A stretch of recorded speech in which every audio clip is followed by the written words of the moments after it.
ಮಿತ್ರರೇ ನಮಸ್ಕಾರ. ಮಿತ್ರರೇ, ನಿಮಗೆ ತಮ್ನೈಲ್ ಹೆಡ್ಡಿಂಗ್ ನೋಡಿ ಆಶ್ಚರ್ಯ ಆಗಿರಬಹುದು, ಜೊತೆಗೆ ಭಯ ಕೂಡ ಆಗಿರಬಹುದು. ಯಾಕೆ ಅಂತಂದರೆ ಈ ಯುದ್ಧಕ್ಕೆ ರಷ್ಯಾ ಏನಾದರೂ ಎಂಟ್ರಿ ಆಗಿದ್ದೇ ಆದರೆ ಅದು ಮೂರನೇ ಮಹಾಯುದ್ಧ, ಅದರಲ್ಲೇನು ಡೌಟೇ ಇಲ್ಲ. ಯಾಕೆ ಅಂತಂದರೆ ಈಗಾಗಲೇ ಇಸ್ರೇಲ್ ಮತ್ತು ಅಮೆರಿಕ ಒಟ್ಟಾಗಿ ಇರಾನನ್ನು ಧ್ವಂಸ ಮಾಡ್ತಾ ಇದ್ದಾವೆ. ಇರಾನ್ಗೆ ಅತ್ಯಂತ ಪರಮಾಪ್ತ ದೇಶಗಳು ಅಂತಂದರೆ ಅದು ಎರಡು, ಒಂದು ಚೈನಾ, ಇನ್ನೊಂದು ರಷ್ಯಾ ಇದುವರೆಗೂ ಕೂಡ ಇರಾನ್ನ ರಕ್ಷಣೆಗೆ ಯಾವುದೇ ರೀತಿಯಲ್ಲೂ ಕೂಡ ಮುಂದಾಗಿರಲಿಲ್ಲ. ಅಂದರೆ ಎದುರುಗಡೆ ಕಣ್ಣಿಗೆ ಕಾಣುವ ಹಾಗೆ ಅವರು ಏನೂ ಸಪೋರ್ಟ್ ಮಾಡಿರಲಿಲ್ಲ. ಮೊಟ್ಟ ಮೊದಲ ಬಾರಿಗೆ ರಷ್ಯಾ ಒಂದು ದೊಡ್ಡ ನಿರ್ಧಾರವನ್ನು ಮಾಡಿದೆ. ಆದರೆ ಜಗತ್ತಿನ ಅದೃಷ್ಟ ಏನು ಗೊತ್ತಾ, ಅದು ನೇರವಾಗಿ ಯುದ್ಧದಲ್ಲಿ ಭಾಗಿಯಾಗುವಂಥ ನಿರ್ಧಾರ ಅಲ್ಲ. ಬದಲಾಗಿ ತನಗೆ ಈ ಹಿಂದೆ ಅಮೆರಿಕ ಮಾಡಿತ್ತಲ್ಲ ಯುದ್ಧದಲ್ಲಿ ಟ್ರ್ಯಾಪ್ ಮಾಡುವಂತಹದ್ದು, ಅದೇ ರೀತಿಯಾಗಿ ಅಮೆರಿಕವನ್ನ ಟ್ರ್ಯಾಪ್ ಮಾಡೋದಕ್ಕೆ ರಷ್ಯಾ ಹೊರಟಿದೆ. ರಷ್ಯಾವನ್ನ ಬಿಟ್ಟು ಬಿಡದೆ ಕಾಡಿದ್ದಂತಹ ಯುರೋಪ್ಗೆ ತನ್ನ ತಾಕತ್ತೇನು ಅಂತ ಪ್ರದರ್ಶನ ಮಾಡೋದಕ್ಕೆ ಹೊರಟಿದೆ. ಪುತಿನ್ ಬಹಳ ದೊಡ್ಡ ಆಟವನ್ನೇ ಶುರು ಹಚ್ಕೊಂಡಿದ್ದಾರೆ. ಮಿತ್ರರೇ, ಅದರ ಬಗ್ಗೆ ಸ್ವಲ್ಪ ಡೀಟೇಲ್ ಆಗಿ ಹೇಳ್ತೀನಿ. ಬಹಳ ಇಂಟ್ರೆಸ್ಟಿಂಗ್ ವಿಚಾರ, ಮುಂದೆ ಯುದ್ಧದ ದಿಕ್ಕನ್ನು ಬದಲಾಯಿಸುವಂತಹ ವಿಚಾರವೂ ಕೂಡ ಹೌದು. ಜೊತೆಗೆ ಈ ಯುದ್ಧದಲ್ಲಿ ಇಸ್ರೇಲ್ ಅಮೆರಿಕಾಗಿಂತಲೂ ಹೆಚ್ಚು ಚಾಣಾಕ್ಷ ನಡೆಗಳನ್ನು ಅನುಸರಿಸ್ತಾ ಇದೆ. ಇರಾನ್ನಲ್ಲಿ ರೆಜಿಮ್ ಚೇಂಜ್ ಮಾಡಬೇಕು ಅನ್ನುವಂಥ ಅವರ ಗುರಿ ಇದೆಯಲ್ಲ, ಅದಕ್ಕೋಸ್ಕರವಾಗಿ ಬಹಳ ದೊಡ್ಡ ಹೆಜ್ಜೆಯನ್ನು ಇಟ್ಟಿದೆ. ಇರಾನ್ನ ಜನ ಮತ್ತೆ ಬೀದಿಗಿಳಿಬೇಕು, ಇರಾನ್ನ ಜನ ಇಡೀ ಅಧಿಕಾರವನ್ನು ಟೇಕ್ ಓವರ್ ಮಾಡಬೇಕು. ಅದಕ್ಕೆ ಇಸ್ರೇಲ್ ಕಡೆಯಿಂದ ಯಾವ ರೀತಿಯಾದಂತಹ ಸಪೋರ್ಟ್ ಬೇಕೋ ಆ ಕೆಲಸವನ್ನು ಇಸ್ರೇಲ್ ಮಾಡಿ ಮುಗಿಸಿದೆ. ಇದರ ಜೊತೆಗೆ ಯುರೋಪ್ನ ನಡೆ ಬಹಳ ಗೊಂದಲಕಾರಿಯಾಗಿದೆ. ಟ್ರಂಪ್ಗೆ ಯುರೋಪ್ನ ಮೇಲೂ ಕೂಡ ಸಿಟ್ಟು ಬರೋದಕ್ಕೆ ಶುರುವಾಗಿದೆ. ಇದೆಲ್ಲ ವಿಚಾರಗಳ ಕುರಿತಾಗಿ ಈ ವಿಡಿಯೋದಲ್ಲಿ ನಿಮಗೆ ಡೀಟೇಲ್ ಆಗಿ ತಿಳಿಸ್ಕೊಡುವಂತಹ ಪ್ರಯತ್ನ ಮಾಡ್ತೀನಿ. ನೀವು ಈ ವಿಡಿಯೋನ ಕೊನೆವರೆಗೂ ಮಿಸ್ ಮಾಡದೆ ನೋಡಿ. ಮಿತ್ರರೇ, ಇರಾನ್ ಮೇಲೆ ಅಮೆರಿಕ ಮತ್ತು ಇಸ್ರೇಲ್ ಏಕಾಏಕಿಯಾಗಿ ದಾಳಿ ಮಾಡಿದ್ವು. ಮೊದಲ ದಾಳಿಯಲ್ಲೇ ಇರಾನ್ನ ಸರ್ವೋಚ್ಚ ನಾಯಕನನ್ನ ಬಲಿ ಪಡೆದ್ವು. ಇತಿಹಾಸದಲ್ಲಾದ್ರೆ ಈ ಯುದ್ಧ ಅಲ್ಲಿಗೆ ಎಂಡ್. ಅಮೆರಿಕ ಮತ್ತು ಇಸ್ರೇಲ್ ಜಯವನ್ನ ಘೋಷಿಸಿಕೊಳ್ಳಬಹುದಿತ್ತು. ಮೊದಲ ಕತ್ತಿ ಬೀಸಿದ ತಕ್ಷಣವೇ ರಾಜನ ತಲೆ ಹೋಗ್ಬಿಟ್ರೆ ಮತ್ತೆ ಎಲ್ಲಿ ಯುದ್ಧ ಮುಂದುವರಿಯುತ್ತೆ. ಆದರೆ ಇರಾನ್ ಹಾಗಲ್ಲ, ಅವರೊಂದು ಬಹಳ ಬಲಿಷ್ಠವಾದಂತಹ ವ್ಯವಸ್ಥೆಯನ್ನು ಮಾಡಿಟ್ಕೊಂಡಿದ್ದಾರೆ. ಅಲ್ಲಿ ರಾಜ ಇಂಪಾರ್ಟೆಂಟ್ ಆಗೋದೇ ಇಲ್ಲ. ಅದ್ರ ಬಗ್ಗೆ ಎಲ್ಲ ನಂತರದಲ್ಲಿ ವಿವರಿಸ್ತೀನಿ. ಆದರೆ ಈ ಯುದ್ಧ ಶುರು ಆಗ್ತಿದ್ದ ಹಾಗೆ ಜಗತ್ತಿಗೆ ಒಂದು ಪ್ರಶ್ನೆ ಬರ್ತಾ ಇತ್ತು. ಅದೇನು ಕೇಳಿದ್ರೆ, ಯಾವುದೇ ರೀತಿಯಲ್ಲೂ ಕೂಡ ರಷ್ಯಾ ಇರಾನನ್ನು ಸಪೋರ್ಟ್ ಮಾಡ್ತಾ ಇಲ್ವಲ್ಲ, ಅವರನ್ನು ರಕ್ಷಿಸುವಂತಹ ಕೆಲಸಕ್ಕೆ ಹೋಗ್ತಾ ಇಲ್ವಲ್ಲ. ಬಹಳ ದಿನಗಳಿಂದ ಏನು ಸುದ್ದಿ ಇತ್ತು, ಅಯತುಲ್ಲಾ ಅಲಿ ಖಮೇನಿಯನ್ನ ರಷ್ಯಾ ರಕ್ಷಿಸುತ್ತೆ, ತನ್ನ ದೇಶಕ್ಕೆ ಕರ್ಕೊಂಡ್ಬರುತ್ತೆ, ಈ ರೀತಿಯಾದಂತಹ ಸುದ್ದಿಗಳಿದ್ವು. ಈ ಹಿಂದೆ ರಷ್ಯಾ ಆ ಕೆಲಸವನ್ನ ಮಾಡಿದೆ. ಸಿರಿಯಾದಲ್ಲಿ ಅಲ್ಲಿನ ಅಧ್ಯಕ್ಷರಿಗೆ ತೊಂದರೆ ಆಗ್ತಿದ್ದ ಹಾಗೆ ರಷ್ಯಾ ಅವರನ್ನ ರಕ್ಷಿಸ್ತು. ಈಗ ಖಮೇನಿಯನ್ನ ಯಾಕೋಸ್ಕರವಾಗಿ ರಷ್ಯಾ ರಕ್ಷಿಸಿಲ್ಲ, ಪುತಿನ್ ಅಂತಹ ನಿರ್ಧಾರವನ್ನ ಯಾಕೆ ಮಾಡಿಲ್ಲ, ಈ ಪ್ರಶ್ನೆಗಳು ಇವತ್ತಿಗೂ ಕೂಡ ಜಗತ್ತಿಗಿದೆ. ಇಲ್ಲಿ ಪುತಿನ್ ರಕ್ಷಿಸೋದಕ್ಕೆ ಸಿದ್ಧವಿದ್ರೂ ಕೂಡ ಇರಾನ್ ಅದಕ್ಕೆ ಸಿದ್ಧ ಇರಲಿಲ್ಲ. ಅಂದ್ರೆ ಖಮೇನಿ ದೇಶ ಬಿಟ್ಟು ಹೋಗೋದಕ್ಕೆ ಸಿದ್ಧ ಇರಲಿಲ್ಲ. ಒಂದು ವೇಳೆ ಖಮೇನಿ ದೇಶ ಬಿಟ್ಟು ಹೋಗಿದ್ದೇ ಆಗಿದ್ರೆ ಆ ತಕ್ಷಣವೇ ಆ ರೆಜಿಮ್ ಕೊಲ್ಯಾಪ್ಸ್ ಆಗ್ತಾ ಇತ್ತು. ಅದಕ್ಕೋಸ್ಕರವಾಗಿ ಖಮೇನಿ ಸಾವಿನ ತೀರ್ಮಾನವನ್ನ ಮಾಡಿದ್ದು. ನಾನು ಇರಾನ್ನಲ್ಲೇ ಇರ್ತೀನಿ, ಅಮೆರಿಕ ಇಸ್ರೇಲ್ ಒಂದು ವೇಳೆ ದಾಳಿ ಮಾಡಿ ನನ್ನನ್ನು ಹತ್ಯೆ ಮಾಡಿದ್ದೇ ಆದ್ರೆ ಈ ರೆಜಿಮ್ ಇನ್ನಷ್ಟು ಗಟ್ಟಿಗೊಳ್ಳುತ್ತೆ, ಜನರ ಆಕ್ರೋಶ ಇನ್ನಷ್ಟು ಜಾಸ್ತಿ ಆಗುತ್ತೆ. ಇದು ಖಮೇನಿನ ಪ್ಲಾನ್. ಹೀಗಾಗಿ ಅವರು ಸಾಯುವಂತಹ ಆಯ್ಕೆಯನ್ನೇ ಸೆಲೆಕ್ಟ್ ಮಾಡ್ಕೊಂಡಿದ್ರು. ಈಗ ರಷ್ಯಾ ವಿಚಾರಕ್ಕೆ ಬರೋದಾದ್ರೆ, ರಷ್ಯಾ ಯಾವತ್ತೂ ಕೂಡ ಈ ಯುದ್ಧಕ್ಕೆ ನೇರವಾಗಿ ಎಂಟ್ರಿ ಆಗುವಂತಹ ಸಾಧ್ಯತೆಗಳೇ ಇಲ್ಲ. ಅವ್ರಿಗೆ ತುಂಬಾ ಚೆನ್ನಾಗಿ ಗೊತ್ತು, ನಾವೇನಾದರೂ ಯುದ್ಧಕ್ಕೆ ನೇರವಾಗಿ ಎಂಟ್ರಿ ಆಗಿದ್ದೇ ಆದರೆ ಅದು ಮೂರನೇ ಮಹಾಯುದ್ಧ ಆಗುತ್ತೆ, ಅದು ಅಮೆರಿಕ ಮತ್ತು ರಷ್ಯಾದ ನೇರ ಯುದ್ಧ ಆಗುತ್ತೆ. ಒಂದು ವಿಚಾರ ಸತ್ಯ, ಅಮೆರಿಕ ಆಗಲಿ ರಷ್ಯಾ ಆಗಲಿ ಯಾವತ್ತೂ ಸಹ ಮುಖಾಮುಖಿ ಆಗೋದಿಲ್ಲ. ಅವರೇನಿದ್ರೂ ಕೂಡ ತನ್ನ ಪಾನ್ಗಳನ್ನು ಮೂವ್ ಮಾಡ್ತಾ ಇರ್ತಾರಷ್ಟೇ. ತನ್ನ ಬೆಂಬಲಿಗ ರಾಷ್ಟ್ರಗಳನ್ನೇ ಯುದ್ಧ ಭೂಮಿಯಾಗಿಟ್ಟುಕೊಂಡು ಇವರು ಆಟ ಆಡುವಂತಹದ್ದು. ಈಗ ಮಿತ್ರರೇ, ರಷ್ಯಾ ಸಮಯಕ್ಕಾಗಿ ಕಾಯ್ತಾ ಇತ್ತು. ಆ ಸಮಯ ಬಂದಿದೆ. ಪುತಿನ್ ತನ್ನ ಪಾನ್ ಅನ್ನ ಮೂವ್ ಮಾಡಿದ್ದಾರೆ. ನಿಮಗೆಲ್ಲ ಗೊತ್ತೇ ಇದೆ, ಪುತಿನ್ ಬಹಳ ಚಾಣಾಕ್ಷ ಮನುಷ್ಯ. ಅವ್ರಿಗೆ ಯಾವಾಗ ಏನ್ ಮಾಡಬೇಕು ಏನ್ ಮಾಡಬಾರ್ದು ಅನ್ನೋದ್ರ ಬಗ್ಗೆ ತುಂಬಾ ಚೆನ್ನಾಗಿ ಅರಿವಿದೆ. ಈ ಟ್ರಂಪ್ ರೀತಿಯ ಹುಂಬ ಅಲ್ಲ. ಪುತಿನ್ಗೆ ಒಂದು ವಿಚಾರ ಚೆನ್ನಾಗಿ ಗೊತ್ತಿದೆ, ಈ ಯುದ್ಧದಲ್ಲಿ ಇರಾನನ್ನ ಕಂಪ್ಲೀಟ್ ಆಗಿ ಬಚಾವ್ ಮಾಡಿಕೊಳ್ಳುವಂತಹದ್ದು ಕಷ್ಟ. ಇವತ್ತಲ್ಲ ನಾಳೆ ಇರಾನ್ ಕೊಲ್ಯಾಪ್ಸ್ ಆಗುವಂತಹದ್ದು ಶತಸಿದ್ಧ. ಆದರೆ ಅದು ಎಷ್ಟು ವಿಳಂಬ ಆಗುತ್ತೋ ಅಷ್ಟು ಅಮೆರಿಕ ವೀಕ್ ಆಗುತ್ತೆ. ಹೀಗಾಗಿ ಪುತಿನ್ ಅಮೆರಿಕವನ್ನ ಟ್ರ್ಯಾಪ್ ಮಾಡುವಂತಹ ನಿರ್ಧಾರಕ್ಕೆ ಬಂದಿದ್ದಾರೆ. ಕೇವಲ ಅಮೆರಿಕ ಮಾತ್ರ ಅಲ್ಲ, ಯುರೋಪ್ ಅನ್ನು ಕೂಡ. ಅದಕ್ಕಾಗಿ ಪುತಿನ್ ಈಗ ದೊಡ್ಡ ನಿರ್ಧಾರವನ್ನ ಮಾಡಿ ನಾವು ಯುರೋಪ್ಗೆ ಸಪ್ಲೈ ಮಾಡ್ತಾ ಇರುವಂತಹ ಗ್ಯಾಸ್ ಅನ್ನ ಈ ತಕ್ಷಣದಿಂದಲೇ ನಿಲ್ಲಿಸ್ತೀವಿ ಅಂತ ಧಮಕಿ ಹಾಕಿದ್ದಾರೆ. ಇದು ಇಡೀ ಯುರೋಪ್ ಅನ್ನ ಒದ್ದಾಡುವಂತೆ ಮಾಡ್ತಾ ಇದೆ. ಯಾಕೆ ಗೊತ್ತಾ, ಒಂದು ಕಡೆ ಇರಾನ್ ಏನ್ ಮಾಡಿದೆ, ಹರ್ಮೋಸ್ ಜಲಸಂಧಿಯನ್ನ ಬಂದ್ ಮಾಡಿದೆ. ಇದರಿಂದಾಗಿ ಕತಾರ್ನಿಂದ ಯುರೋಪ್ಗೆ ಎಕ್ಸ್ಪೋರ್ಟ್ ಆಗ್ತಾ ಇದ್ದಂತಹ ಕಂಪ್ಲೀಟ್ LNG ಸ್ಟಾಪ್ ಆಗಿ ಹೋಗಿದೆ. ಕತಾರ್ ಯುರೋಪ್ನ ಬೇಡಿಕೆಯ 14-15% LNGಯನ್ನು ಸಪ್ಲೈ ಮಾಡುವಂತಹ ದೇಶ. ಈ ಹರ್ಮೋಸ್ ಜಲಸಂಧಿ ಬಂದ್ ಆಗಿದ್ದೇ ಆದ್ರೆ ಕತಾರ್ನಿಂದ ಒಂದು ಸಾಸಿವೆ ಕಾಳು ಕೂಡ ಆಚೆ ಈಚೆ ಹೋಗೋದಿಲ್ಲ. ಕತಾರ್ನಿಂದ ಹೊರ ಹೋಗಬೇಕು ಅಂತಂದ್ರೆ ಇರುವಂತಹ ಏಕೈಕ ಮಾರ್ಗ ಈ ಹರ್ಮೋಸ್ ಜಲಸಂಧಿ. ಒಂದು ಕಡೆ ಕತಾರ್ನ LNG ಫೀಲ್ಡ್ಗೆ ಇರಾನ್ ಹಿಟ್ ಮಾಡಿದೆ. ಹೀಗಾಗಿ LNGಯನ್ನು ಉತ್ಪಾದನೆ ಮಾಡೋದನ್ನು ಕೂಡ ಕತಾರ್ ತಾತ್ಕಾಲಿಕವಾಗಿ ಸ್ಥಗಿತಗೊಳಿಸಿದೆ. ಇನ್ನೊಂದು ಕಡೆಯಲ್ಲಿ ಹರ್ಮೋಸ್ ಜಲಸಂಧಿಯನ್ನು ಕೂಡ ಇರಾನ್ ಬಂದ್ ಮಾಡಿದೆ. ಇರಾನ್ ಏನು ಹೇಳಿದೆ, ನಾವು ಕೇವಲ ಚೈನಾ ಮತ್ತು ರಷ್ಯಾದ ಶಿಪ್ಗಳಿಗೆ ಮಾತ್ರ ಇಲ್ಲಿ ಅವಕಾಶ ಕೊಡ್ತೀವಿ, ಅವರ ಕಾರ್ಗೋ ವೆಸಲ್ಗಳು ಹೋದ್ರೆ ಏನೂ ತೊಂದರೆ ಇಲ್ಲ, ಉಳಿದಂತೆ ಯಾವುದೇ ದೇಶದ ಬಾವುಟ ಇರುವಂತಹ ವೆಸಲ್ಗಳು ಇಲ್ಲಿ ಪಾಸ್ ಆಗಿದ್ದೆ ಆದ್ರೆ ನಾವು ಅದನ್ನ ಸಮುದ್ರದಲ್ಲಿ ಮುಳುಗಿಸ್ತೀವಿ ಹೀಗಂತ ಇರಾನ್ ಎಚ್ಚರಿಕೆ ಕೊಟ್ಟಿದೆ. ಇಂತಹ ಸಂದರ್ಭದಲ್ಲಿ ಯುರೋಪ್ ಸಹಜವಾಗಿ ಒತ್ತಡಕ್ಕೀಡಾಗಿರುತ್ತೆ. ಯಾಕೆಂದ್ರೆ ಅವರಿಗೆ ಗ್ಯಾಸ್ ಬೇಕೇ ಬೇಕು. ಕತಾರ್ ಗ್ಯಾಸ್ ಸಪ್ಲೈ ನಿಲ್ಲಿಸ್ತಿದ್ದ ಹಾಗೆ ಯುರೋಪ್ ಇರುವಂತಹ ಬಹಳ ದೊಡ್ಡ ಆಪ್ಷನ್ ಯಾವುದು ಕೇಳಿದ್ರೆ ಅದು ರಷ್ಯಾ. 2022ಕ್ಕೆ ಮುಂಚೆ ರಷ್ಯಾ ಇಡೀ ಯುರೋಪ್ನ ಅವಶ್ಯಕತೆಯ 45% ರಷ್ಯಾ ಒಂದೇ ಎಕ್ಸ್ಪೋರ್ಟ್ ಮಾಡ್ತಾ ಇತ್ತು. ಆದರೆ ಯುದ್ಧದ ನಂತರದಲ್ಲಿ ಅದು 20%ಗೆ ಕುಸಿದಿದೆ.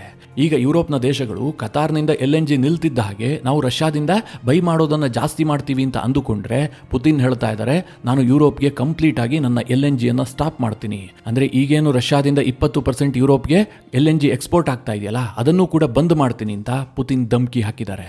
ಮಿತ್ರರೇ, ಈ ಯುದ್ಧ ಲಾಂಗ್ ಟರ್ಮ್ ನಡೆದಿದ್ದೆ ಆದರೆ ಪುತಿನ್ಗೇನು ಪ್ರಾಬ್ಲಮೇ ಇಲ್ಲ. ಯುರೋಪ್ಗೆ LNGಯನ್ನು ನಿಲ್ಲಿಸ್ತಾರೆ. ಇನ್ನೊಂದು ಕಡೆ ಭಾರತ, ಚೈನಾ, ಜಪಾನ್ ಈ ಏಷ್ಯಾದ ರಾಷ್ಟ್ರಗಳಿಗೆ ಸಪ್ಲೈ ಮಾಡ್ತಾರೆ. ಯಾಕೆಂದ್ರೆ ಈ ರಾಷ್ಟ್ರಗಳಲ್ಲಿ ಬೇಡಿಕೆ ಜಾಸ್ತಿ ಆಗಿರುತ್ತೆ. ಹರ್ಮೋಸ್ ಜಲಸಂಧಿ ಬಂದಾಯ್ತಲ್ಲ, ಈ ಕಾರಣದಿಂದಾಗಿ. ಇದರ ಜೊತೆಗೆ ಇನ್ನೊಂದು ಅನುಮಾನವೂ ಕೂಡ ವ್ಯಕ್ತವಾಗ್ತಾ ಇದೆ. ಇಸ್ರೇಲ್ ಆ ಬಗ್ಗೆ ಈಗಾಗಲೇ ಮಾಹಿತಿಯನ್ನ ಕೊಟ್ಟಿದೆ.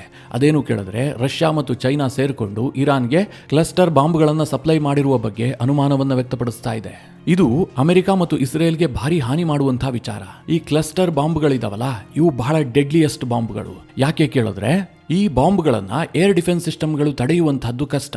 ಈ ಬಾಂಬ್ಗಳು ಹೇಗಿರ್ತವೆ ಅಂತಂದ್ರೆ ಈ ದೀಪಾವಳಿ ಸಮಯದಲ್ಲಿ ಸ್ಕೈ ಶಾಟ್ಸ್ ಗಳನ್ನ ಹೊಡಿತಿರಲ್ಲ, ಒಮ್ಮೆ ಸ್ಫೋಟ ಆಗ್ತಿದ್ದ ಹಾಗೆ ಅದರ ಕಿಡಿಗಳು ಅನೇಕ ಕಡೆಗಳಲ್ಲಿ ಬೀಳುತ್ತಲ್ವಾ, ಹಾಗೆ ಈ ಕ್ಲಸ್ಟರ್ ಬಾಂಬ್ಗಳು ಕೂಡ ಒಂದೇ ವಾರ್ ಹೆಡ್ ನಲ್ಲಿ ಅನೇಕ ಸ್ಫೋಟಕಗಳಿರ್ತವೆ. ಒಂದು ವೇಳೆ ಆ ವಾರ್ ಹೆಡ್ ಅನ್ನ ಇಂಟರ್ಸೆಪ್ಟ್ ಮಾಡಿದ್ರೂ ಕೂಡ ಅದರೊಳಗಿರುವಂತಹ ಸ್ಫೋಟಕಗಳು ಬೇರೆ ಬೇರೆ ಕಡೆ ಬೀಳ್ತವೆ. ಇದರಿಂದಾಗಿ ಶತ್ರು ಪಡೆಗೆ ಬಹಳ ಹಾನಿಯಾಗತ್ತೆ. ಇರಾನ್ ಈಗಾಗಲೇ ಟೆಲ್ ಅವೀವ್ ಮೇಲೆ ಅಂತಹ ಕ್ಲಸ್ಟರ್ ಬಾಂಬ್ ಅನ್ನ ಪ್ರಯೋಗ ಮಾಡಿದೆ ಅಂತ ಇಸ್ರೇಲ್ ಹೇಳ್ಕೊಂಡಿದೆ. ಇದನ್ನ ಕೇವಲ ರಷ್ಯಾ ಮತ್ತು ಚೈನಾ ಮಾತ್ರ ಈ ಬಾಂಬ್ಗಳನ್ನು ಒದಗಿಸಿರೋದಕ್ಕೆ ಸಾಧ್ಯ ಅನ್ನುವಂಥ ಅನುಮಾನಗಳಿದ್ದಾವೆ. ನಾನು ಯಾಕೆ ಈ ಮಾತನ್ನ ಹೇಳಿದೆ ಅಂತಂದ್ರೆ ಇರಾನ್ಗೆ ಬ್ಯಾಕ್ನಲ್ಲಿ ರಷ್ಯಾ ಮತ್ತು ಚೈನಾ ಈ ರೀತಿಯಾಗಿ ಸಪೋರ್ಟ್ ಮಾಡ್ತಾ ಇದ್ದಾವೆ. ಹೀಗಾಗಿ ಈ ಯುದ್ಧದಲ್ಲಿ ಅಮೆರಿಕ ಟ್ರ್ಯಾಪ್ ಆಗುವಂತಹ ಸಾಧ್ಯತೆಗಳು ಜಾಸ್ತಿ ಆಗ್ತಲೇ ಇದೆ. ಮಿತ್ರರೇ, ಕೆಲವರು ಹೇಳ್ತಾರೆ ಅಮೆರಿಕ ಸೋತ್ ಹೋಗ್ಬಿಡುತ್ತೆ, ಅವರ ಬಳಿಯಲ್ಲಿ ಶಸ್ತ್ರಾಸ್ತ್ರದ ಕೊರತೆ ಇದೆ, ಮತ್ತೊಂದಿದೆ, ಮಗದೊಂದಿದೆ ಅಂತ. ನನಗಂತೂ ಹಾಗೆ ಅನಿಸೋದಿಲ್ಲ. ಅಮೆರಿಕ ಈ ಯುದ್ಧವನ್ನ ಸೋಲೋದಿಲ್ಲ. ಆದರೆ ಅವರ ಗೆಲುವು ಎಷ್ಟು ವಿಳಂಬ ಆಗುತ್ತೋ ಅಷ್ಟು ಅಮೆರಿಕಾಗೆ ಹೊಡೆತ ಬೀಳುತ್ತೆ. ಅವರು ಆರ್ಥಿಕವಾಗಿ ಒದೆ ತಿಂತಾರೆ, ಅವರು ವೀಕ್ ಆಗ್ತಾರೆ. ನಂತರದಲ್ಲಿ ಗೆದ್ರೂ ಸಹ ಅದನ್ನು ಸಂಭ್ರಮಿಸುವಂತಹ ಸ್ಥಿತಿಯಲ್ಲಿ ಅಮೆರಿಕ ಇರೋದಿಲ್ಲ. ರಷ್ಯಾ ಮತ್ತು ಚೈನಾದ ಉದ್ದೇಶವೂ ಕೂಡ ಇದೇ ಆದಂತೆ ಕಂಡು ಬರ್ತಾ ಇದೆ. ಇದೆಲ್ಲದರ ನಡುವೆ ಯುರೋಪ್ ಕೂಡ ಅಮೆರಿಕಾಗೆ ಒಂದು ಹಂತದಲ್ಲಿ ಕೈ ಕೊಟ್ಟಂತೆ ಕಾಣ್ತಾ ಇದೆ. ಯುರೋಪ್ನಲ್ಲಿ ಅತ್ಯಂತ ಮುಖ್ಯವಾದಂತಹ ರಾಷ್ಟ್ರಗಳು ಅಂದ್ರೆ ಸೈನಿಕವಾಗಿ ದೊಡ್ಡ ಶಕ್ತಿಗಳು ಅಂತಂದ್ರೆ ಯಾರು? UK, France, Germany. ಈ ಮೂರೂ ದೇಶಗಳು ಕೂಡ ವಿಭಿನ್ನವಾದಂತಹ ಸ್ಟೆಪ್ ಅನ್ನು ತೆಗೆದುಕೊಂಡಿದೆ. ಜರ್ಮನಿಯ ಚಾನ್ಸಲರ್ ಈ ಯುದ್ಧದ ನಡುವೆಯೇ ಅಮೆರಿಕ ಪ್ರವಾಸವನ್ನ ಕೈಗೊಂಡಿದ್ರು. ಅವರು ಅಮೆರಿಕಾಗೆ ಬೆಂಬಲ ಕೊಟ್ಟಿದ್ದಾರೆ. ಆದರೆ ಸೈನಿಕವಾಗಿ ಯಾವುದೇ ಬೆಂಬಲವನ್ನ ಘೋಷಣೆ ಮಾಡಿಲ್ಲ. ಅಮೆರಿಕ ಮಾಡ್ತಾ ಇರುವಂತಹದ್ದು ಸರಿ ಇದೆ ಅಂತ ಅವರು ಒಪ್ಕೊಂಡಿದ್ದಾರೆ ಅಷ್ಟೇ. ಇನ್ನು UKಯದ್ದು ಆರಂಭದಿಂದಲೂ ಕೂಡ ದ್ವಂದ್ವ ನೀತಿ. UKಯ ಪ್ರಧಾನಿ ಆರಂಭದಲ್ಲೇನ್ ಹೇಳಿದ್ರು, ನಮ್ಮ ಏರ್ ಬೇಸ್ಗಳನ್ನು ಈ ಯುದ್ಧಕ್ಕಾಗಿ ಬಳಸೋದಕ್ಕೆ ಬಿಡೋದಿಲ್ಲ ಅಂತ.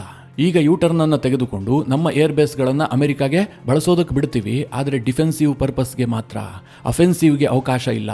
ಅಂದರೆ ಇರಾನ್ ಏನು ದಾಳಿ ಮಾಡುತ್ತಲ್ಲ ಅದರಿಂದ ರಕ್ಷಣೆ ಪಡೆಯೋದಕ್ಕೋಸ್ಕರವಾಗಿ, ಆ ದಾಳಿಗಳನ್ನು ಇಂಟರ್ಸೆಪ್ಟ್ ಮಾಡೋದಕ್ಕೋಸ್ಕರವಾಗಿ ನಮ್ಮ ಏರ್ ಬೇಸ್ಗಳನ್ನು ಬಳಸ್ಕೊಳ್ಳಿ, ಆದರೆ ಇರಾನ್ಗೆ ದಾಳಿ ಮಾಡೋದಕ್ಕೆ ನಮ್ಮ ಬೇಸ್ಗಳನ್ನು ಬಿಡೋದಿಲ್ಲ ಅಂತ UK ಹೇಳ್ತಾ ಇದೆ. ಇದು ಟ್ರಂಪ್ಗೆ ಇಷ್ಟ ಆಗ್ತಾ ಇಲ್ಲ. ಟ್ರಂಪ್ UKಯ ಪ್ರಧಾನಿಯನ್ನು ಕೂಡ ಟೀಕೆ ಮಾಡಿದ್ದಾರೆ. ಫ್ರಾನ್ಸ್ ಇದಕ್ಕಿಂತಲೂ ಅಚ್ಚರಿಯ ತೀರ್ಮಾನವನ್ನು ಕೈಗೊಂಡಿದೆ. ಫ್ರಾನ್ಸ್ನ ಅಧ್ಯಕ್ಷ ಇಮ್ಯಾನ್ಯುಯಲ್ ಮ್ಯಾಕ್ರೋನ್ ಈ ಯುದ್ಧವನ್ನು ಖಂಡಿಸಿದ್ದಾರೆ. ಇದು ಇಂಟರ್ನ್ಯಾಷನಲ್ ಲಾ ವೈಲೇಷನ್ ಅಂತ ಹೇಳಿದ್ದಾರೆ. ಹಾಗೆ ಈ ಯುದ್ಧಕ್ಕೆ ಇರಾನ್ ಕಾರಣ ಅಂತ ಹೇಳಿಬಿಟ್ಟು ಫ್ರಾನ್ಸ್ನ ಏರ್ಕ್ರಾಫ್ಟ್ ಕ್ಯಾರಿಯರ್ಗಳು ಮತ್ತು ರಫೇಲ್ ಜೆಟ್ಗಳನ್ನು ಪರ್ಷಿಯನ್ ಗಲ್ಫ್ಗೆ ಕಳುಹಿಸಿದ್ದಾರೆ. ಫ್ರಾನ್ಸ್ ಹೇಳಿರೋದು ಕೂಡ ಅಷ್ಟೇ, ಪರ್ಷಿಯನ್ ಗಲ್ಫ್ನಲ್ಲಿರುವಂತಹ ಫ್ರಾನ್ಸ್ನ ಹಿತಾಸಕ್ತಿಯ ರಕ್ಷಣೆ ಮಾತ್ರ ನಮ್ಮ ಉದ್ದೇಶ, ಇರಾನ್ ವಿರುದ್ಧದ ಯುದ್ಧ ಅಲ್ಲ ಅಂತ ಫ್ರಾನ್ಸ್ ಸ್ಪಷ್ಟಪಡಿಸಿದೆ. ಇಲ್ಲಿ UAEಯ ರಕ್ಷಣೆ ಫ್ರಾನ್ಸ್ಗೆ ಇಂಪಾರ್ಟೆಂಟ್ ಆಗುತ್ತೆ. ಯಾಕೆ ಅಂತಂದ್ರೆ UAEಯಲ್ಲಿ ಫ್ರಾನ್ಸ್ನ ಹೂಡಿಕೆ ಇದೆ, ಹಾಗೆ ಫ್ರಾನ್ಸ್ನಲ್ಲಿ UAEಯ ಹೂಡಿಕೆ ಇದೆ. UAEಗೆ ಬಹಳ ಡ್ಯಾಮೇಜ್ ಆಗುವಂತಹದ್ದು ಫ್ರಾನ್ಸ್ಗೆ ಲಾಸ್ ಆಗುತ್ತೆ. ಹೀಗಾಗಿ ಫ್ರಾನ್ಸ್ ಈ ಕ್ರಮವನ್ನು ಕೈಗೊಳ್ತಾ ಇದೆ. ಇನ್ನು ಸ್ಪೇನ್ ಅಂತೂ ಈ ಯುದ್ಧಕ್ಕೆ ಕಂಪ್ಲೀಟ್ ಬೆನ್ನು ತೋರಿಸಿದ್ದು ಇದು ಟ್ರಂಪ್ ಅವರನ್ನು ಕೆರಳಿಸಿದೆ. ಸ್ಪೇನ್ ವಿರುದ್ಧ ಕ್ರಮ ಕೈಗೊಳ್ಳೋದಕ್ಕೂ ಕೂಡ ಟ್ರಂಪ್ ಹೊರಟಿದ್ದಾರೆ. ಸ್ಪೇನ್ಗೆ ನಾವು ಎಕ್ಸ್ಪೋರ್ಟ್ ಇಂಪೋರ್ಟ್ ಬ್ಯಾನ್ ಮಾಡ್ತೀವಿ, ಸ್ಪೇನ್ಗೆ ಆರ್ಥಿಕ ನಿರ್ಬಂಧವನ್ನು ಹೇರ್ತೀನಿ ಅಂತ ಟ್ರಂಪ್ ಧಮಕಿ ಹಾಕಿದ್ದಾರೆ. ಈಗ ಯುದ್ಧದಲ್ಲಿರುವಂತಹ ಸಂದರ್ಭದಲ್ಲಿ ಯುರೋಪ್ ಕೂಡ ಟ್ರಂಪ್ ಜೊತೆಗೆ ನಿಂತ್ಕೊಳ್ತಾ ಇಲ್ಲ. ಇನ್ನೊಂದು ಕಡೆಯಲ್ಲಿ ಇರಾನ್ ಜೊತೆಗೆ ಹಂತ ಹಂತವಾಗಿ ರಷ್ಯಾ ಮತ್ತು ಚೈನಾ ಹೆಚ್ಚು ಎಂಗೇಜ್ ಆಗೋದಕ್ಕೆ ಶುರುವಾಗಿದ್ದಾವೆ. ಈ ಯುದ್ಧ ಇನ್ನಷ್ಟು ಡ್ರ್ಯಾಗ್ ಆಗ್ತಾ ಬಂದ್ರೆ ಟ್ರಂಪ್ಗೆ ಹೆಚ್ಚಿಗೆ ಆಪ್ಷನ್ ಇಲ್ಲ. ಒಂದು ನ್ಯಾಟೋವನ್ನ ಇನ್ವಾಲ್ವ್ ಮಾಡಬೇಕು, ಇಲ್ಲದೆ ಹೋದ್ರೆ ಪಾಕಿಸ್ತಾನವನ್ನ ಬಲಿ ಕೊಡಬೇಕು. ಇದೆರಡೇ ಉಳಿದಿರುವಂತಹ ಆಪ್ಷನ್. ಮುಂದೇನಾಗುತ್ತೆ ಅನ್ನುವಂಥದ್ದು ಬಹಳ ಕುತೂಹಲಕಾರಿ. ಆಯಾ ಸಂದರ್ಭದಲ್ಲಿ ನಿಮಗೆ ವಿವರಿಸುವಂತಹ ಪ್ರಯತ್ನ ಮಾಡ್ತೀನಿ. ಈಗ ನಾನು ಈ ಯುದ್ಧದಲ್ಲಿ ಇಸ್ರೇಲ್ ಮುಂದುವರಿತಾ ಇರುವಂತಹ ರೀತಿಯ ಬಗ್ಗೆ ಸ್ವಲ್ಪ ಹೇಳಲೇಬೇಕು. ಈ ಯುದ್ಧದಲ್ಲಿ ಅಮೆರಿಕ ಏನೋ ಬಹಳ ದೊಡ್ಡ ಪ್ಲಾನ್ ಮಾಡಿಕೊಂಡಿದೆ, ಬಹಳ ಅದ್ಭುತವಾದಂತಹ ಪ್ಲಾನ್ ಪ್ರಕಾರ ನಡೀತಾ ಇದ್ದಾರೆ ಅಂತ ಹೇಳೋದಕ್ಕೆ ಒಂದೇ ಒಂದು ಉದಾಹರಣೆ ಸಿಗ್ತಾ ಇಲ್ಲ. ಈಗ ಆನೆ ಹೇಗೆ ಹೋದ್ರೂ ಕೂಡ ಡ್ಯಾಮೇಜ್ ಮಾಡುತ್ತಲ್ವಾ, ಹಾಗೆ ಅಮೆರಿಕ ನುಗ್ಗುತ್ತಾ ಇದೆ ಅಷ್ಟೇ, ಅದರಿಂದ ಒಂದಷ್ಟು ಇರಾನ್ಗೆ ಡ್ಯಾಮೇಜ್ ಆಗ್ತಾ ಇದೆ. ಆದರೆ ಇಸ್ರೇಲ್ ಹಾಗಲ್ಲ, ಅವರ ಬಳಿಯಲ್ಲಿ ಪಕ್ಕಾ ಪ್ಲಾನ್ ಇದೆ. ಆ ಪ್ಲಾನ್ ಅನ್ನ ಅವರು 100% ಎಕ್ಸಿಕ್ಯೂಟ್ ಮಾಡ್ತಾ ಇದ್ದಾರೆ. ಉದಾಹರಣೆಗೆ ಕಳೆದ 12 ಗಂಟೆಗಳಲ್ಲಿ ಇರಾನ್ ಮೇಲೆ ಇಸ್ರೇಲ್ ಮಾಡಿದಂತಹ ದಾಳಿ, ಮುಖ್ಯವಾಗಿ ಇಸ್ರೇಲ್ ಇರಾನ್ನ IRGCಯ ಹೆಡ್ ಕ್ವಾರ್ಟರ್ಸ್ ಅನ್ನು ಉಡಾಯಿಸಿದೆ. ಹಾಗೆ ಇರಾನ್ನ ಇಂಟೆಲಿಜೆನ್ಸ್ ಹೆಡ್ ಆಫೀಸ್ ಅನ್ನು ಉಡಾಯಿಸಿದೆ. ಸೈಬರ್ ವಾರ್ಫೇರ್ ಹೆಡ್ ಆಫೀಸ್ ಅನ್ನು ಕೂಡ ಧ್ವಂಸ ಮಾಡಿ ಹಾಕಿದೆ. ಕುರ್ದ್ ಫೋರ್ಸ್ ನ ಹೆಡ್ ಆಫೀಸ್ ಅನ್ನು ಕೂಡ ಉಡಾಯಿಸಲಾಗಿದೆ. ಹಾಗೆ ಬಸೀಜ್ ಫೋರ್ಸ್ ನ ಹೆಡ್ ಆಫೀಸ್ ಅನ್ನು ಕೂಡ ಹಿಟ್ ಮಾಡಿದೆ. ಇದು ಇರಾನ್ನ ಅರೆಸೇನಾ ಪಡೆ. ಜೊತೆಗೆ ಇರಾನ್ನ ಆಂತರಿಕ ಸುರಕ್ಷತಾ ಪಡೆಯ ಹೆಡ್ ಆಫೀಸ್ ಅನ್ನು ಕೂಡ ಇಸ್ರೇಲ್ ಹಿಟ್ ಮಾಡಿದೆ. ಇದಕ್ಕೆ ಯಾಕೆ ಮಹತ್ವ ಕೊಡಬೇಕು? ಇದೇನ್ ದೊಡ್ಡ ವಿಚಾರ? ಇಡೀ ಇರಾನ್ನ ಏರ್ ಸ್ಪೇಸ್ ಮೇಲೆ ಇಸ್ರೇಲ್ ಡಾಮಿನೆನ್ಸ್ ಅನ್ನು ಸಾಧಿಸಿದೆ. ಹೀಗಾಗಿ ಹೊಡೆಯೋದೇನು ದೊಡ್ಡ ವಿಚಾರ ಅಲ್ವಲ್ಲ ಅಂತ ಕೆಲವರಿಗೆ ಅನ್ನಿಸ್ತಾ ಇರಬಹುದು. ಹಾಗಲ್ಲ ಮಿತ್ರರೇ, ನಾನೀಗ ಕೆಲ ಆಫೀಸ್ಗಳ ಹೆಸರು ಹೇಳದ್ನಲ್ಲ, ಅದು IRGC ಇರಬಹುದು, ಇಂಟೆಲಿಜೆನ್ಸ್ ಇರಬಹುದು, ಕುರ್ದ್ ಫೋರ್ಸ್, ಸೈಬರ್ ಫೋರ್ಸ್, ಇದೆಲ್ಲವೂ ಕೂಡ ಈಗಿನ ಇರಾನ್ನ ರೆಜಿಮ್ ಇದೆಯಲ್ಲ ಅದರ ಆತ್ಮ ಇದ್ದಂತೆ. ಕೇವಲ ಕಮೇನಿಯನ್ನ ಹತ್ಯೆ ಮಾಡಿದ್ರೆ ಅಂತಹ 100 ಕಮೇನಿಯನ್ನ ಹುಟ್ಟಾಕುವಂತಹ ಕೆಪಾಸಿಟಿ ಇರಾನ್ಗೆ ಇದೆ. ಆ ರೀತಿಯ ವ್ಯವಸ್ಥೆಯನ್ನ ಅವರು ಮಾಡಿಟ್ಕೊಂಡಿದ್ದಾರೆ. ಈಗ ಒಂದು ವೇಳೆ ಕಮೇನಿಯನ್ನ ಕೊಂದಂತೆ ಉತ್ತರಾಧಿಕಾರಿಯಾದಂತಹ ಮಜ್ತಾಬನನ್ನು ಕೊಂದ್ರೂ ಕೂಡ ಇರಾನ್ನ ರೆಜಿಮ್ ನಾಶ ಆಗೋದಿಲ್ಲ. ಅದಕ್ಕೇನ್ ಮಾಡಬೇಕು? ಅವರ ಸ್ಟ್ರೆಂತ್ ಆದಂತಹ IRGC, intelligence, cyber warfare, Kurd force ಇದನ್ನೆಲ್ಲ ನಾಶ ಮಾಡಬೇಕು. ಆಗ ಇರಾನ್ನಲ್ಲಿ ಈ ಕಮೆನಾಯಿ ವಿರೋಧಿಗಳಿದಾರಲ್ಲ, ಮೊನ್ನೆ ತಾನೇ ಬಹಳ ದೊಡ್ಡ ಪ್ರತಿಭಟನೆಯನ್ನ ಮಾಡಿದಾರಲ್ಲ, ಅವರಿಗೆ ಹೆಲ್ಪ್ ಆಗುತ್ತೆ. ಅವರ ಮೇಲೆ ದಾಳಿ ಮಾಡೋದಕ್ಕೆ ಈ ರೆಜಿಮ್ ಸ್ಟ್ರೆಂತ್ ಅನ್ನ ಕಳೆದುಕೊಳ್ಳುತ್ತೆ. ಆಂತರಿಕವಾಗಿ ಈ ಸರ್ಕಾರ ವೀಕ್ ಆಗುತ್ತೆ. ಯಾವಾಗ ಸರ್ಕಾರದ ಶಕ್ತಿ ಕುಂದುತ್ತೋ ಆ ರೆಜಿಮ್ ಅನ್ನ ವಿರೋಧಿಸುವಂತವರು ಬಹಳ ಧೈರ್ಯದಿಂದ ಬೀದಿಗಿಳಿತಾರೆ. ಇದು ಇಸ್ರೇಲ್ನ ಉದ್ದೇಶ, ಇಸ್ರೇಲ್ನ ಪ್ಲಾನ್. ಇರಾನ್ನ ಜನರೇ ಬಂದು ಈ ಸರ್ಕಾರವನ್ನ ಟೇಕ್ ಓವರ್ ಮಾಡಬೇಕು ಅನ್ನುವಂಥದ್ದು ಇಸ್ರೇಲ್ನ ಗುರಿಯಾಗಿದೆ. ಅದಕ್ಕೇನ್ ಬೇಕೋ ಆ ರೀತಿಯ ವಾತಾವರಣವನ್ನ ಇಸ್ರೇಲ್ ಈ ಯುದ್ಧದ ಮೂಲಕ ನಿರ್ಮಾಣ ಮಾಡ್ತಾ ಇದೆ. ಮಿತ್ರರೇ, ಈ ಯುದ್ಧದಲ್ಲಿ ಅನೇಕ ಡೆವಲಪ್ಮೆಂಟ್ಗಳು ಆಗ್ತಲೇ ಇರ್ತವೆ. ಅದರ ಬಗ್ಗೆ ನಿಮಗೆ ಮುಂದೆ ವಿಡಿಯೋ ಮಾಡಿ ತಿಳಿಸುವಂತಹ ಪ್ರಯತ್ನವನ್ನ ನಾನು ಕೂಡ ಮಾಡ್ತಾನೆ ಇರ್ತೀನಿ. ಈ ಮಾಹಿತಿಯ ಬಗ್ಗೆ ನಿಮ್ಮ ಅನಿಸಿಕೆ, ಅಭಿಪ್ರಾಯಗಳೇನು? ಕಮೆಂಟ್ ಮಾಡುವ ಮೂಲಕ ನಮಗೆ ತಿಳಿಸಿ. ಹಾಗೆ ನಿಮಗೆ ಈ ವಿಡಿಯೋ ಇಷ್ಟವಾದರೆ ಲೈಕ್ ಮಾಡಿ. ಜೊತೆಗೆ ನೀವಿನ್ನೂ ನಿಮ್ಮ ನೆಚ್ಚಿನ ಸಂಸ್ಕಾರ ಸೌರಭ ಯೂಟ್ಯೂಬ್ ಚಾನಲ್ನ ಸಬ್ಸ್ಕ್ರೈಬ್ ಮಾಡಿಲ್ಲ ಅಂತಾದರೆ ಈ ಕೂಡಲೇ ಸಬ್ಸ್ಕ್ರೈಬ್ ಮಾಡಿ. ಮುಂದಿನ ಎಲ್ಲ ಅಪ್ಡೇಟ್ಗಳ ನೋಟಿಫಿಕೇಷನ್ಗಾಗಿ ಬೆಲ್ ಐಕಾನ್ ಒತ್ತಿ.